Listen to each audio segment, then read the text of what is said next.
Hi, welcome. My name is John Allen, and I'm the host of Out in New Haven, where once a month we take a different topic of interest to the LGBTQ community and explore it in depth. And this is a program of the New Haven Pride Center. The New Haven Pride Center is one of only 2 queer centers in the state. We've been around for 21 years. We're located at 84 Orange Street in downtown New Haven. And there's many things that are going on at the center with programming, and we have a paid staff who's keeping the center open most days with programming that is specifically geared to the LGBTQ and allies in the region. One of the things that we have is a magazine that is available at various locations around the city and also online. The New Haven Pride Center also facilitates the New Haven Pride celebrations, which occur in September, and that's a week-long activities and events dedicated to celebrating all things queer in Southern Connecticut. The center also facilitates the celebrated Dorothy Awards, which is the largest queer awards ceremony in the state. It's been going for over 15 years now, and it's very exciting to be able to spotlight people that are helping to make Connecticut queer, and very exciting. So today I'm just delighted to be able to talk with our guest, who is currently the highest ranking out gay constitutionally elected official in Connecticut, and among only a few constitutionally elected officials in the nation. He is the comptroller for the state of Connecticut, Kevin Lembo.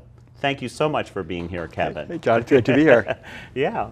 So, as a comptroller, I just wonder, what's the difference between a comptroller and a treasurer? It's probably the most commonly asked question when I go out somewhere. And there's a little story before I answer your question, and that is when I got ready for re-election the first time in 2014. So I ran in 2010 and then ran again in 2014. I put a poll in the field to see how people thought I was doing, because you need to know those things. And the results came back, and they were unclear about what I was doing. They were unclear about who I was, and they didn't know what a comptroller was or why we needed one. So I'm trying to make it my mission to make sure people understand why this matters. The comptroller is the chief fiscal guardian of the state of Connecticut, and my job versus the treasurer's can be explained in a very easy way. She is money in and I am money out. Oh. And what that means is if you write a check to the state of Connecticut, chances are you write it treasurer, state of Connecticut, and I pay the employees, buy the health care, pay the state's bills, and do all of the money out functions. That's a great way to explain it. Yeah, and we're a check and balance on one another. There was one of those Sunday morning political news shows early on when I was first serving, and at the very end of the show the host said, we're almost out of time, but I have one quick question. Do we really need both a treasurer and a comptroller? And I said, well, no, but and then he said, thank you very much for coming. So needless to say, I was not very popular back at the Constitutional Officer building when I returned. Well, I'm glad we were able to ask that question first. Right. I'm glad you did. Yeah. So how is Connecticut doing fiscally? Yeah, like we're coming off a very long and painful period of uncertain revenue, a lot of budget cutting, which led to a lot of program cutting, and so that you would feel the impact, whether you were a municipal leader or a nonprofit leader, or just the taxpayers of the state of Connecticut saying, you know, how much does all this cost and why?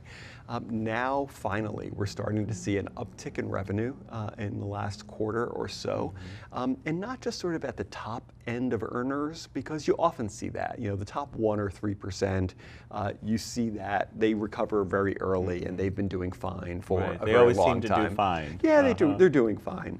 But it's really the withholding portion of the income tax, and that's the part that comes out of our paychecks every pay period, and we settle up in April. That is finally starting to take off. There are other revenue categories or other tax categories that are also starting to improve. So on the day that we're taping this, I actually projected a small budget surplus for this fiscal year, which it's been quite a while since we were able to do that. It's early. I tend to be pretty, I don't want to use the word conservative except to say small c conservative when it comes to budget numbers, because we need to be cautious about breaking out the party hats and the balloons too early. But things seem to be moving in a positive direction, and that's obviously good news for everybody. Yes, I think it is.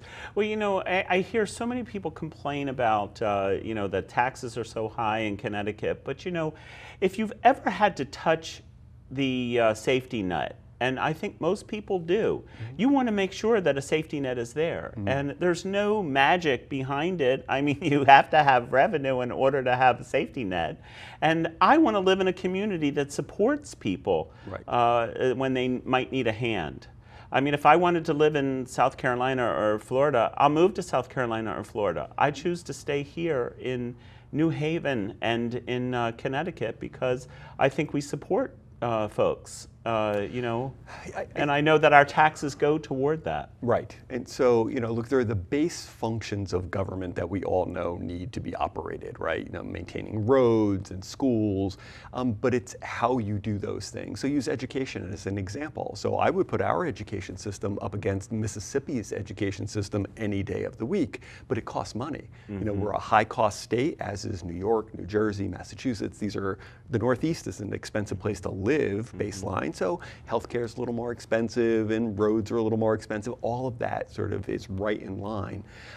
But when we look at budgets, it's easy to look at budgets as just lines of numbers, but I think to your point, they are reflections of our values as a people. I'll often joke that I hope 500 years from now, they don't look at our press releases to decide who we were, but rather look at our budgets, right? Because politicians say a lot of stuff, but it's really what's budgeted and paid for when you know what priorities are. So, look, can we do cutting inside state government? Absolutely. I mean, anyone who tells you differently, you know, is kind of silly. But at some point you reach the edge of what you can cut, and then you get right down to very difficult decisions around, you know, who's going to get support and not. Are we proud of the fact that we provide wraparound services for kids with disabilities or not? Yes, you know, do we I'm think, very proud of that. Right, the victims of domestic violence deserve a little bit more help in getting back, you know, on their own feet and off onto a new path for themselves? I think the answer to that is yes.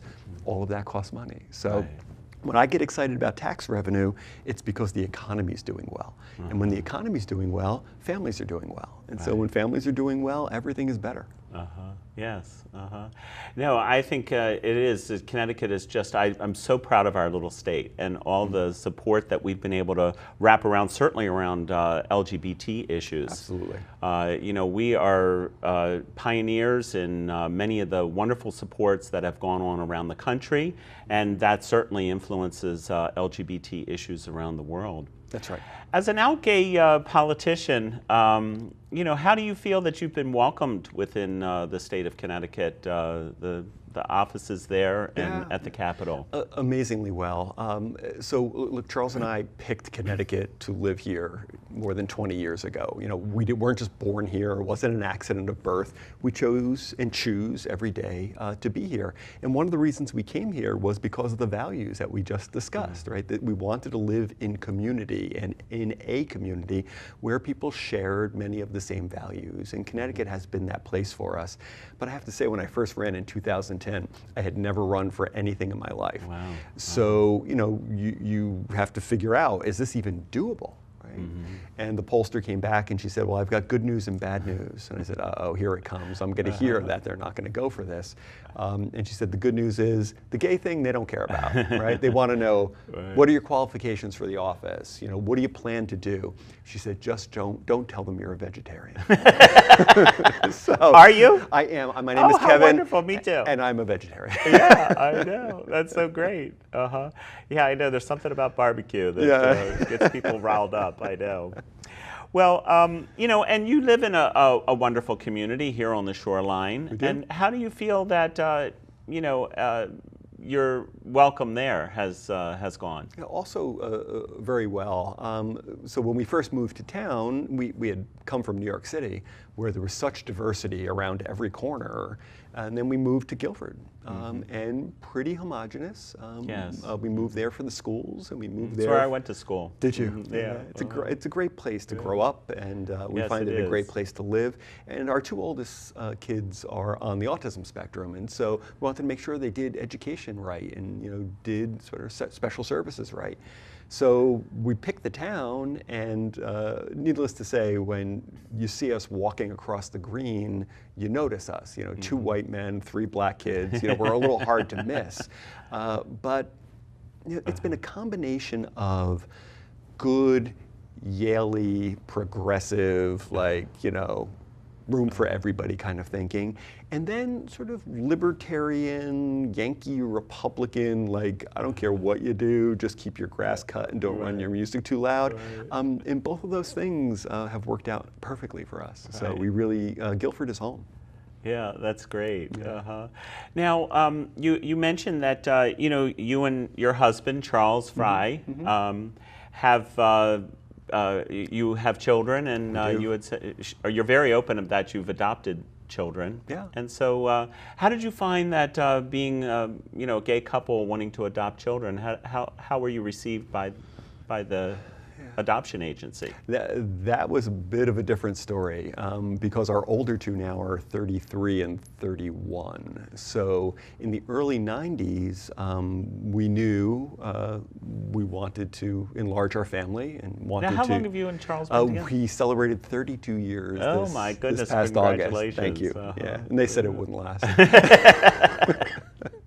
My mother will often joke that of her 4 children, 3 straight, 1 gay. The gay one has the most sort of solid relationship, predictable, but anyway, neither here nor there. So when we first tried to adopt, we found in New York at that time, through the social service agency, caseworkers who were happy to work with us, and the law in New York at that time didn't allow them to discriminate. But we took placement of our 2 older kids, and it came time to finalize their adoption. And so we did what you do, and that is dress them up, right? Take them in to the finalization for their adoption. They get the picture with the judge banging the gavel, the whole bit. And the judge looked down from now what feels like a very high bench and said, what are the children doing here? And our attorney said, well, it's their finalization. And he said, no, this is a best interest hearing. Oh my. And ultimately denied our adoption after these children had been with us at that point for almost 2 years waiting for a finalization. And he said in a very poorly veiled homophobic ruling that he didn't believe that there wasn't a 2-parent family available to them. Wow. You know, he didn't use the word normal, he didn't use the word straight, but we knew sort of what he was after. It just makes the hair on the back of your neck stand up. It was one of those moments. You know, all of us have lived through something where, you know, either your gut tells you something's not right, or you know, but this was just blatant and discrimination right in our faces, and so so we fought because that's what we do. Wow. And fought hard, and it was difficult and expensive, and thank goodness for the ACLU and Lambda Legal Defense and all the advocacy organizations that rallied around us. And fast forward, we appealed to the Appellate Division of the New York State Supreme Court. And in the matter of Byron K., they reversed his very poor decision and finalized their adoptions at that time. So amazing. It just goes to show that you got to fight. You Yes, got to fight you for do. what's right. You got to fight back. You got to not take things lying down. It's the only way systems change, and it's the only way opportunity is opened up for more people. And I also think that it's so important to just, it becomes a self-fulfilling prophecy that the more people come out and they're open about who they are, the easier it becomes for others to do the same. Indeed. And sometimes you do have to, you have to step outside your comfort zone and fight.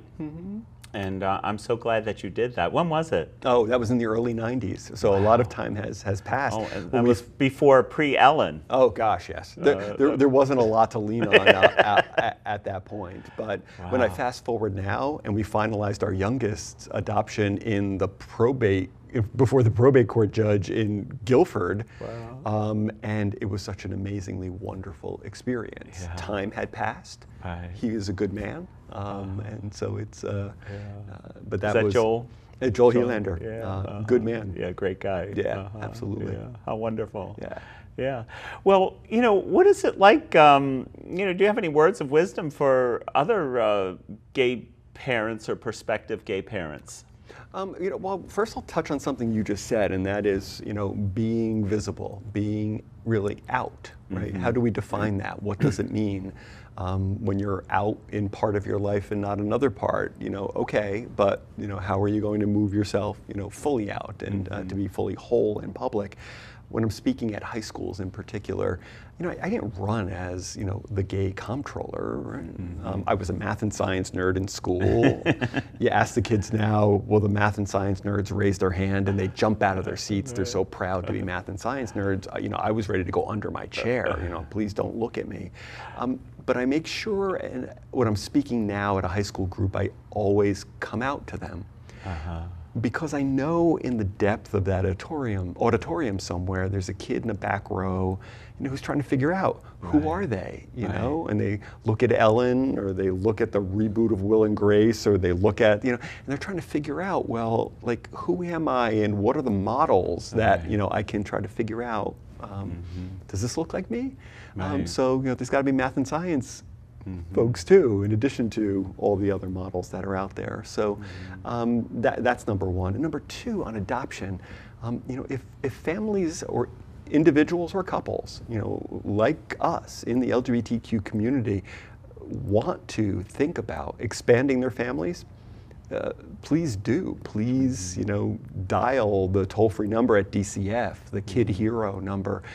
They're open, and they're actually actively recruiting LGBTQ families right now. Right. Yes, I know they've approached the community center. Yes. To host, prospective parent nights. And not just for identified questioning kids or out kids, but for any child that needs a home. So we've done some fostering recently. Had to stop because of the campaign, but there's nothing quite like when you leave a job where you're working at 30,000 feet every day and trying to make sure good policy's happening, to get on the floor with an 18-month-old when you get home and sort of understand, like, this is how systems work, right? Here's a child who's in the system that we funded at 30,000 feet, but here's the impact right here. So I hope folks, even if they're not 100% sure about whether they would like to consider fostering or adopting, that they'll at least start the conversation, even if they decide that's not for us. Right. Yeah, and it is a process, and there's many ways that people can parent or become gay parents. Oh yeah. Not just through adoption, Absolutely. but surrogacy, or just connecting with other people and co-parenting. Yeah, absolutely. I know I have that in my family as well. Do you? Yeah. My spouse was a donor for a lesbian couple. Yes. And so I know that there's many different ways that people can do that. But I know I do think it's wonderful that you and Charles have stepped up and expanded your relationship. So. Yeah. Well, I wonder, how do you, as a gay couple, how do you balance being two dads and having children, with the work-life balance? Yeah. How does that go? Always a challenge, and I'm not sure it hangs on two dads, two moms, or one or a straight couple. You always feel like you're not doing enough, right? Either at home or at work. I think when I first took office, some of the political role models that were available or obvious to me were folks who showed up at every chicken dinner and every event. They were always out there. And we had younger kids at home at the time, and so I was trying to balance that out. And it was wonderful to see organizers of town committee events understand if I had, our youngest son with me for some reason, because it was my night, to be with him, and he agreed to come with me. So, and then there's some times where I just say no, right? The kid has an event at school, or I've been out already 3 nights in a row, I need to be home one night. So, I think we all struggle with that work-life balance, but it makes us better people when we find something that helps us to refuel. I'm sort of a classic introvert, meaning I don't, it saps energy for me to be in front of a room of people speaking. Some people get energy from that. Right. So, sometimes you need to know that if your batteries aren't recharged, you're no good to you, you're no good to your family, and you're certainly no good at work. So the balance, well, obviously it matters. Well, you had said that your oldest is now, what, 33? 33. Right, so he's obviously successfully launched. Yeah, right? the older two are sort of out of the house. They're living together and they're doing quite well. Wonderful. Keeping a roof over their heads and food in their bellies, it would appear. So, that's, I asked our older one day, are you happy? And he thought for quite a long time about it and said, I'm satisfied. Wonderful. And I think, sometimes happy's overrated. Yeah. To be able to have some level of calm and satisfaction in our lives is a great goal. Oh, that's great. And it's obviously must make you and Charles feel very satisfied to have that happen. We're very proud of what they've accomplished. You had mentioned earlier your extended family, your biological family. Did you find that you had support within your own family for adopting children? I think expanding our family through adoption put my family in a context that my straight biological family understood, if that makes sense. Yeah. Up until then it was, Charles and I, and, I guess it appeared like footloose, carefree, but then that desire to parent crosses across, lines. And so I remember seeing my mother sort of come to a deeper level of understanding of, okay, this family actually looks a lot like, many families. Right. Just a slight difference. I mean, slight differences, but vanilla. Similar goals, similar goals, Right. Happy kids, successful.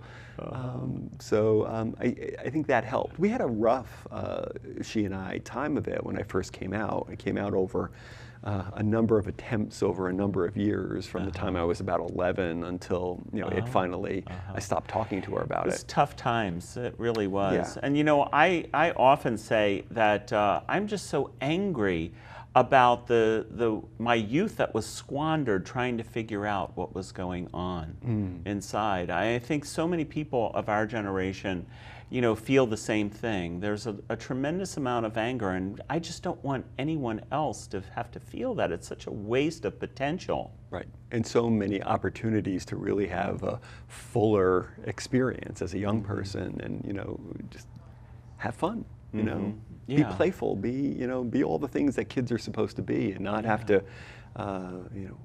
think so hard about every conversation and every motion. Or outing yourself, or right. To be ridiculed and bullied. I mean, those are the things that still occur. Absolutely, still occurring. And I think it's getting much better, and certainly the schools are aware of what's going on, and they have an obligation to respond. Absolutely, but, right. those were some, even in the best of communities, it was, very difficult. Right. It was difficult to grow up as a queer person. Yeah. And it shapes our adulthood. I think it makes us, I think it may give us certain skills that we might not otherwise have. Yeah. But at the same time, it's those little micro traumas that you experience in that and promise you still stay with you. it over time. Yes, it does. It stays with you throughout life. I know. Yeah.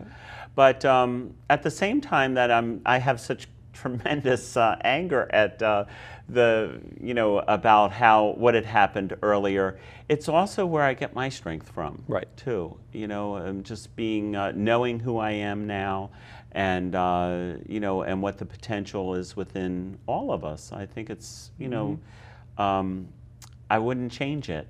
I wouldn't go back and change it. I would agree. Yeah, I would agree. The campaigns now, it gets better. It's hard to say to someone in the middle of such horrible, sometimes, things going on, just hang in there, it gets better. We as the adults have a responsibility, as you already pointed out, to intervene in that space and make sure that it's welcoming for everyone and richer as a result. So. Well, I wondered, how do you and Charles have, what do you guys do for fun? What are some of the things that you enjoy about living in Guilford and in Connecticut? And as a couple? Yeah, Connecticut, a lot of our family is still in New York and New Jersey, so being on that 95 corridor makes it really easy to go home and see family. Charles is an avid gardener. I like to look at the garden. I'm not really happy about having to be down there in it. It's just not my thing. Right. But reading and music and Broadway, certainly. Some stereotypes have roots in. Right. Yes. Sort of a living example of that. We're subscribers to Goodspeed, and we just. There you go. Yeah, right. We love the theater, and it's so rich in this community. It absolutely is. Lots of different options. And when you live in a state like Connecticut that's small enough to get from significant mountains to the shore, in the same day, I think we sometimes lose track of what a great gift that is. I know, yeah. Well, this has been so wonderful to share this opportunity with you. I thank you so much for coming here and talking about your job, the important job that you're doing in Connecticut, and keeping our state fiscally responsible. Thank you. And also to talk about what it's like to be a gay dad. And and I just applaud your efforts. You're continuing to be a foster parent now. Yeah. So that's great. Yeah, it's great. Well, thank you so much, Kevin. Kevin. Thank you. It was great to be with you, John. Yeah, I appreciate it. Okay. Great. Well, I'm John Allen, host of Alden, New Haven, and we've been speaking with Kevin Lembo, the comptroller for the state of Connecticut. Until next time, thanks for watching.